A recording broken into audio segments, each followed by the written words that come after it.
नमस्कार, आप देख रहे हैं खबर एक मिनट। आपके साथ मैं हूं ऋचा शर्मा। इस बुलेटिन में देखिए बिहार झारखंड की तमाम बड़ी खबरें सिर्फ एक मिनट में। धनबाद में अवैध कोयला खनन लगातार जारी है। अवैध खनन के दौरान कई घटनाएं सामने आ रही हैं। इन घटनाओं के बावजूद प्रशासन और बीसीसीएल आंखें मूंदे बैठा है। अवैध कोयले के कारोबार को रोकने के लिए कोई कार्रवाई तक नहीं की जा रही। बीसीसी ब्लॉक 2 मधुबन कोयलेरी में अवैध खनन के दौरान चाल धंस गई, जिसमें एक मजदूर की मौत हो गई और एक घायल हो गया। मधुबन कोयलेरी का कोयला सबसे बेहतर गुणवत्ता का होता है। आम कोयले से 4 गुना अधिक कीमत पर बीसीसीएल इसे बेचती है, इसलिए ये कोयला माफियाओं को भी आकर्षित करता है। अब तक यहाँ से हजारों टन इस काले हीरे की चोरी की जा चुकी है, जिससे बीसीसीएल को लाखों करोड़ों का नुकसान हो चुका है। लेकिन नुकसान से बचने और अवैध खनन को रोकने की कोई सार्थक पहल नहीं की जा रही। आप देख सकते हैं कि कैसे आम व्यक्ति हो या माफिया यहाँ बेधड़क आ सकता है। यहाँ सुरक्षा का कोई भी इंतजाम नहीं है।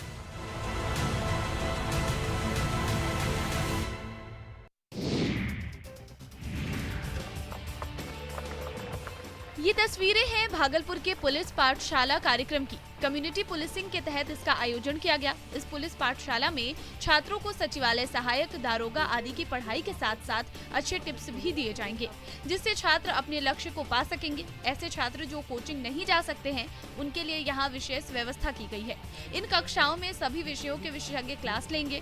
कई पदाधिकारी भी बच्चों को गाइड कर रहे हैं। पुलिस विभाग की इस पहल से गरीब छात्रों को भी लाभ होगा।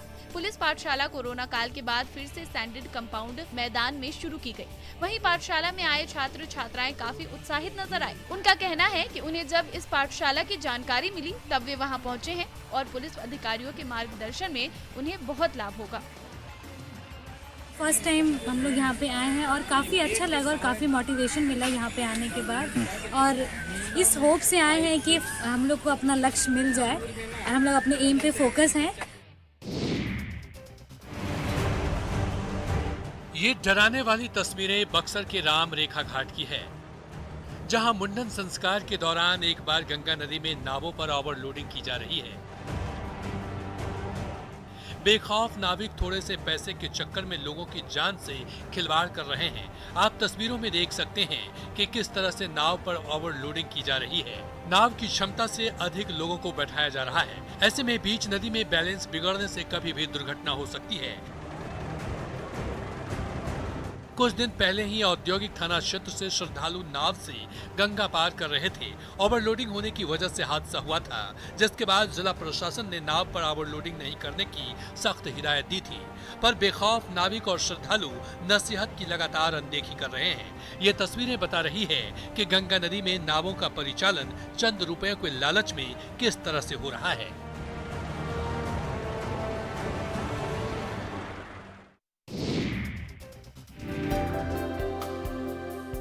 पटना में चल रहे किलकारी समर कैंप में बच्चे जमकर धमाल कर रहे हैं। स्कूल बंद है और ऐसे में बच्चे समर कैंप के माध्यम से कई गुण सीख रहे हैं। किलकारी में मुंबई के प्रशिक्षक बच्चों को ऑनलाइन स्केटिंग क्लासेस सिखा रहे हैं।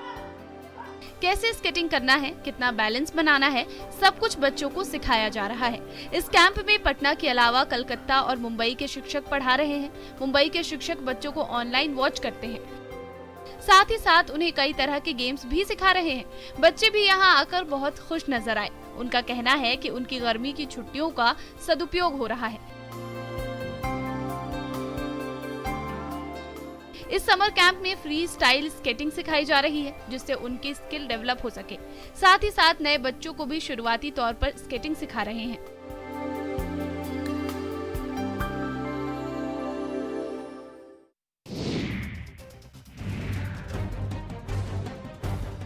बेगूसराय में इन दिनों कुत्तों का कहर देखा जा रहा है, जहां आवारा कुत्तों के झुंड ने बहियार में काम कर रही महिला को बुरी तरह नोच दिया, जिससे महिला मंजू देवी की घटनास्थल पर ही मौत हो गई। कुत्तों ने एक किशोर को भी गंभीर रूप से काटकर घायल कर दिया, जिसका इलाज एक निजी नर्सिंग होम में चल रहा है। घटना बछवाड़ा थाना क्षेत्र के रुदौली भराव गांव की है।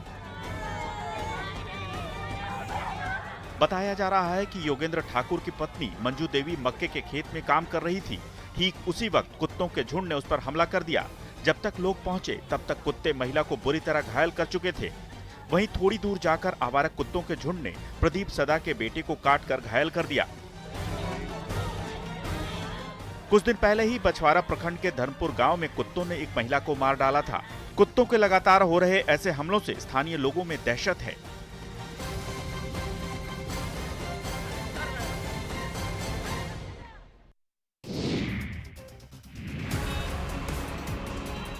जहानाबाद में अवैध अतिक्रमण पर प्रशासन का बुलडोजर चला। शहर के काको मोड़ से लेकर हॉस्पिटल मोड़ तक NH-83 किनारे अस्थायी रूप से बने दुकानों को JCB से हटाया गया। वहीं सब्जी मंडी में अवैध रूप से चल रही दुकानों को भी हटाया गया। DM के निर्देश पर यह अभियान शुरू किया गया, जिसमें नगर थाना की पुलिस के अलावा नगर परिषद के पदाधिकारी भी शामिल रहे। सड़क पर अवैध अतिक्रमण के कारण आवागमन में परेशानी होती थी, हमेशा जाम की स्थिति रहती थी। समस्या से निपटने के लिए अतिक्रमणकारियों को हटाया जा रहा है। तस्वीरों में देख सकते हैं कि JCB की सहायता से दुकानों के गेट अवैध निर्माण को तोड़ा जा रहा है। देखिए कैसे प्रशासन ने इस दुकान की सीढ़ी को तोड़ा और दुकान में खड़े लोग दहशत से देखते रह गए। प्रशासन ने करीब 60 से अधिक फुटपाथ की दुकानों को हटाया। प्रशासन के इस अभियान से अतिक्रमणकारियों में दहशत है। प्रशासन ने मेन रोड पर दुकान लगाने वालों को खुद अपना दुकान हटा लेने की चेतावनी दी है।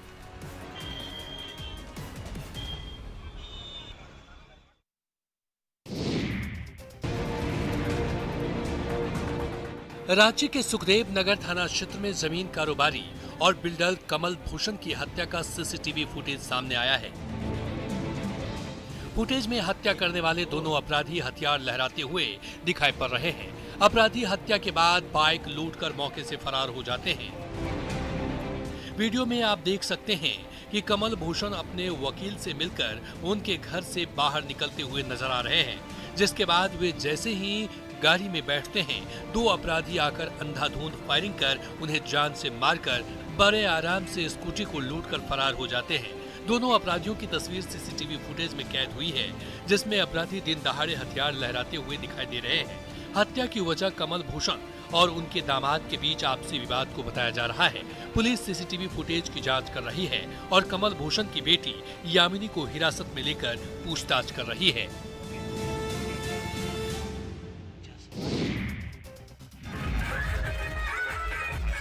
आपने दूल्हे को बारात लेकर दुल्हन के घर जाते तो देखा होगा, पर वैशाली में एक दुल्हन बारात लेकर दूल्हे के घर पहुंच गई। इस अनोखी बारात को देखने के लिए लोगों की भीड़ उमड़ पड़ी।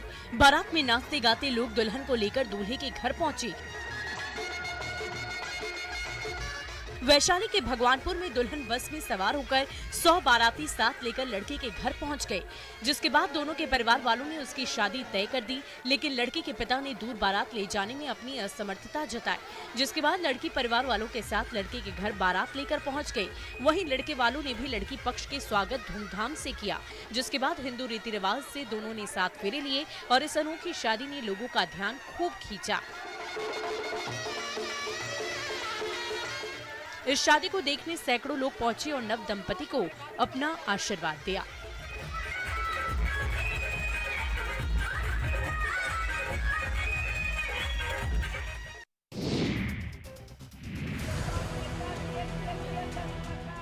शराबबंदी के लिए पुलिस प्रशासन और बिहार सरकार हर तरह के प्रयास कर रही है, पर प्रशासन के प्रयास पर प्रश्न चिन्ह लगाते शराब पीते लोगों के वायरल वीडियो भी सामने आ रहे हैं। ऐसा ही एक वीडियो खगड़िया से सामने आया है।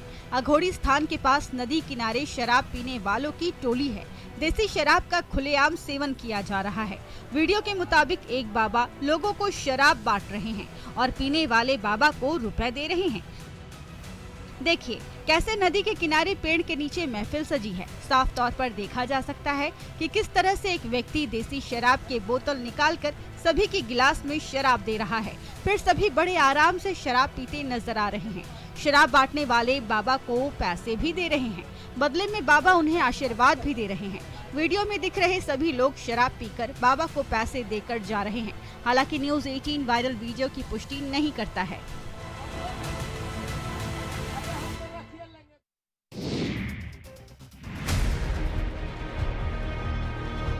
गया में इमामगंज प्रखंड के गुड़िया पोखराहा गांव के पास शराब लदी पिकअप वाहन पलट गई। पिकअप पड़ोसी राज्य झारखंड से शराब लेकर गया की ओर आ रही थी। तभी बांके बाजार थाना पुलिस को सूचना मिली कि अवैध शराब लाई जा रही है, जिसके बाद पुलिस गश्त पर निकली। पुलिस को देखकर ड्राइवर गाड़ी लेकर भागने लगा। जब इमामगंज पुलिस ने पिकअप को घेरने की कोशिश की तो अनियंत्रित होकर पिकअप गिर पड़ी। पुलिस और स्थानीय लोगों ने ड्राइवर को बाहर निकाला। तस्वीरों में देखा जा सकता है कि किस तरह से पिकअप पलटी हुई है और चारों तरफ शराब की बोतल फैली हुई है। मौके पर पहुंची पुलिस ने जेसीबी की सहायता से पलटे वाहन को उठाया। स्थानीय लोगों का कहना है कि भूसा के बोरे में शराब की बोतल छिपाई गई थी। पिकअप वाहन से करीब 30 कार्टन शराब बरामद की गई है। साथ ही चालक को भी गिरफ्तार कर लिया गया है। गिरफ्तार चालक की पहचान सिंटू कुमार के रूप में की गई है।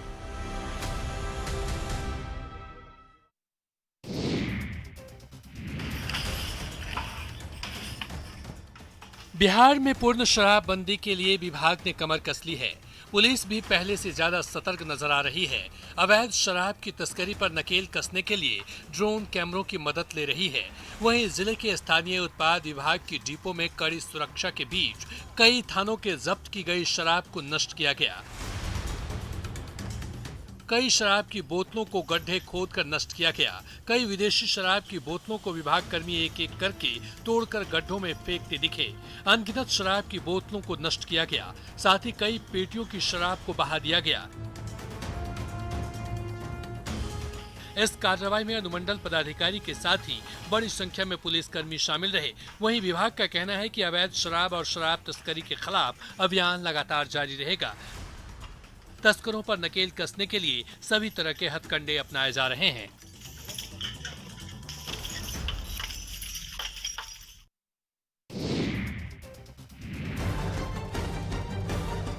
जब आपकी गाड़ी खराब होती है तो आप क्या करते हैं? आप गाड़ी को ठीक कराते होंगे, लेकिन बिहार का पर्यटन विभाग ऐसा नहीं करता है। वह उसे सड़ने के लिए छोड़ देता है। ये तस्वीरें पर्यटन विभाग की उसी लापरवाही को बयां करती है। पटना के आर ब्लॉक के पास पर्यटन निगम के कार्यालय के यार्ड में कई बसें पड़ी सड़ रही हैं। इन्हें देखने वाला कोई नहीं है। बात केवल बसों तक ही सीमित नहीं।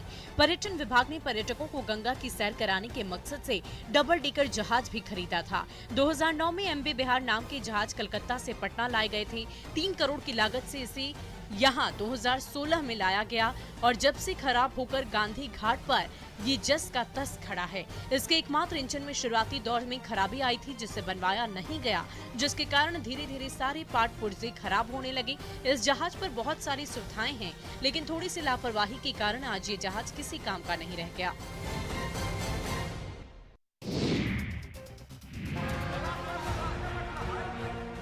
गढ़वा जिले के खरौंदी थाना क्षेत्र के कारीवाडी पंचायत के हंसरू गांव में घर में आग लग गई। देखते ही देखते आग विकराल हो गई और उसने 2 अन्य घरों को भी चपेट में ले लिया। आग के कारण मौके पर अफरा तफरी मच गई। जानकारी के अनुसार घर में गैस पर खाना बनाते समय गैस से लपटें निकलने लगी, जो अचानक बढ़ गई, जिसकी वजह से घर में आग लग गई। लेकिन खाना बना रही महिला सुरक्षित घर से बाहर निकल गई।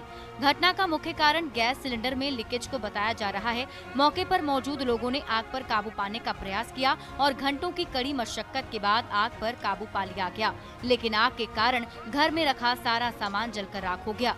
2 अन्य लोगों के घर में रखे सभी सामान जलकर नष्ट हो गए हैं। हालांकि आग के कारण किसी के हताहत होने की सूचना नहीं है। आग से हुए नुकसान का आकलन किया जा रहा है।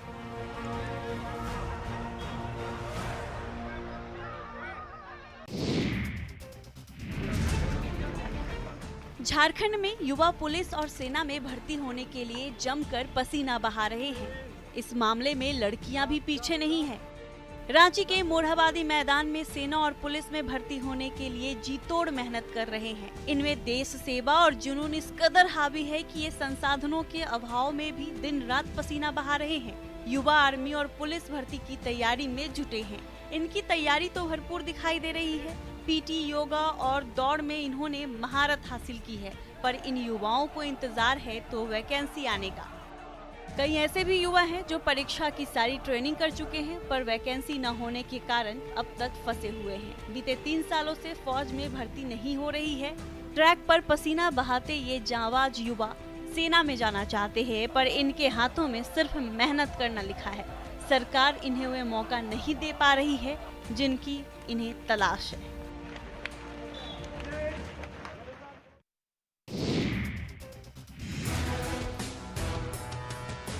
बांका में कांवरिया मार्ग से गुजरने वाले पर्यटकों को मामूली कीमत पर बेहतर सुविधा उपलब्ध कराने के लिए सरकार ने करोड़ों खर्च कर 5 अत्याधुनिक कैफेटेरिया बनवाए थे। साथ ही आलीशान गेस्ट हाउस का भी निर्माण कराया था, पर देख रेख के अभाव में ये भवन और कैफेटेरिया बदहाल पड़ा है।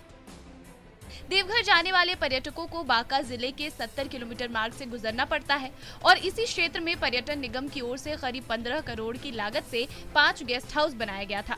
इसे बनाने का मुख्य उद्देश्य था कि श्रद्धालुओं को कोई परेशानी ना हो, पर कई साल से श्रद्धालुओं को इसका लाभ नहीं मिल पा रहा है। देखरेख के अभाव में ये भवन अब ग्रामीणों के लिए गोदाम बन गए हैं। ग्रामीण इसका इस्तेमाल गोदाम के रूप में करते हैं। सरकार की योजना थी कि निर्माण के बाद इसका संचालन करते हुए इसमें रहने, खाने पीने से लेकर अन्य बेहतर सुविधा उपलब्ध कराने के उद्देश्य से इसका निर्माण कराया गया था, लेकिन इसकी देखरेख करने वाला कोई नहीं है।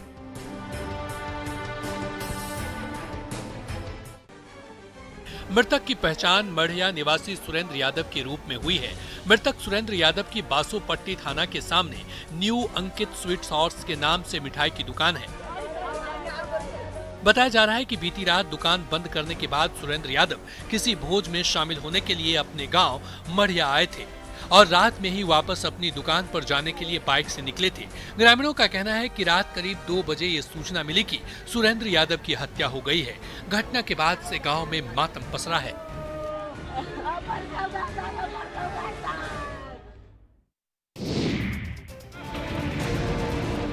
ये भीड़, ये जाम करते आक्रोशित लोग कटाव से अपने गांव को बचाने के लिए आगे आए हैं।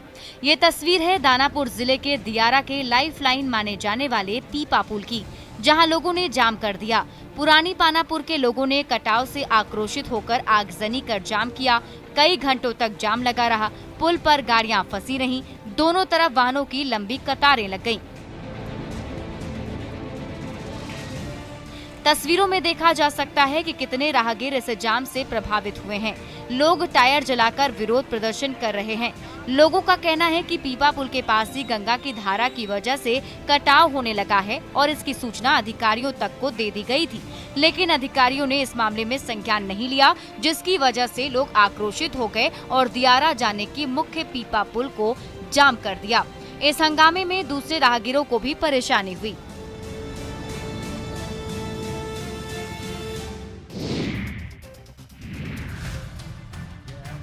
शराबबंदी को सफल बनाने के लिए सीएम नीतीश कुमार जितना भी जोर लगा लें, पर उनके मातहत ही इसे पूरी तरह सफल नहीं होने देते। आए दिन जनप्रतिनिधियों के शराब पीते वीडियो सामने आ रहे हैं। ऐसा ही एक वीडियो दरभंगा के हायाघाट प्रखंड में चंदनपट्टी और पोराम पंचायत के पंचायत सचिव त्रिवेणी यादव का सामने आया है। पंचायत सचिव के एक शराब पार्टी में शामिल होने का एक वीडियो तेजी से वायरल हो रहा है, जिसमें वह कुछ लोगों के साथ खुलेआम शराब पीते नजर आ रहे हैं। वायरल वीडियो में एक युवक का चेहरा साफ साफ दिख रहा है। साथ बैठे लोगों की आवाज सुनी जा रही है। वीडियो में एक घर के दरवाजे पर पंचायत सचिव एक कुर्सी पर बैठे नजर आ रहे हैं। एक युवक लाइन से लगी 5 स्टील के गिलास में बारी बारी से शराब की एक बोतल से शराब परोस रहा है। जाम पर जाम छलकाए जा रहे हैं। हालांकि न्यूज 18 वायरल वीडियो की पुष्टि नहीं करता है। वहीं वायरल वीडियो को लेकर एसएसपी ने कहा है कि जांच का आदेश दे दिया गया है, लेकिन कैमरे पर कुछ भी कहने से इनकार कर दिया।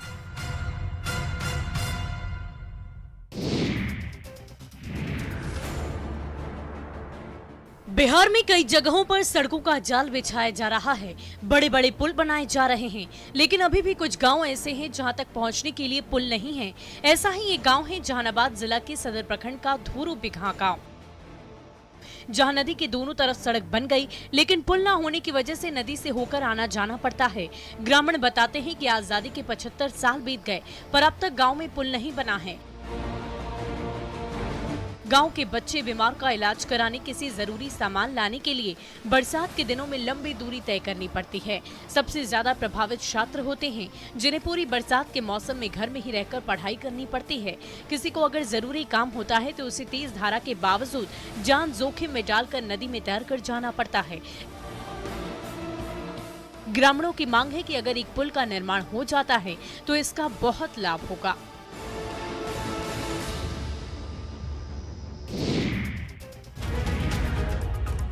झारखंड में त्रिस्तरीय पंचायत चुनाव के तहत चौथे और अंतिम चरण के मतदान के बाद आज कड़ी सुरक्षा के बीच मतगणना की जा रही है।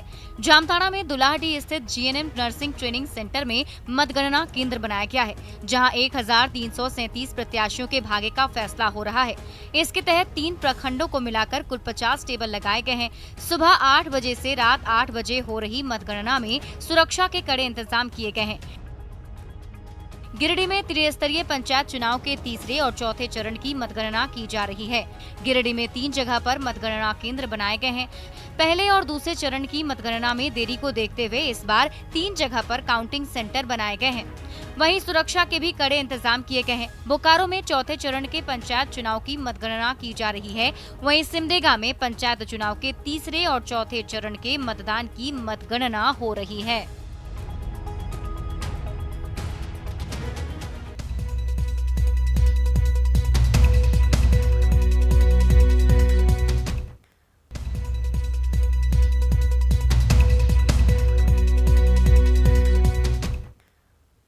नमस्कार, मैं आपके साथ रंजना रावत और आप देख रहे हैं खबर 1 मिनट। चलिए देखते हैं बिहार और झारखंड की तमाम बड़ी खबरें।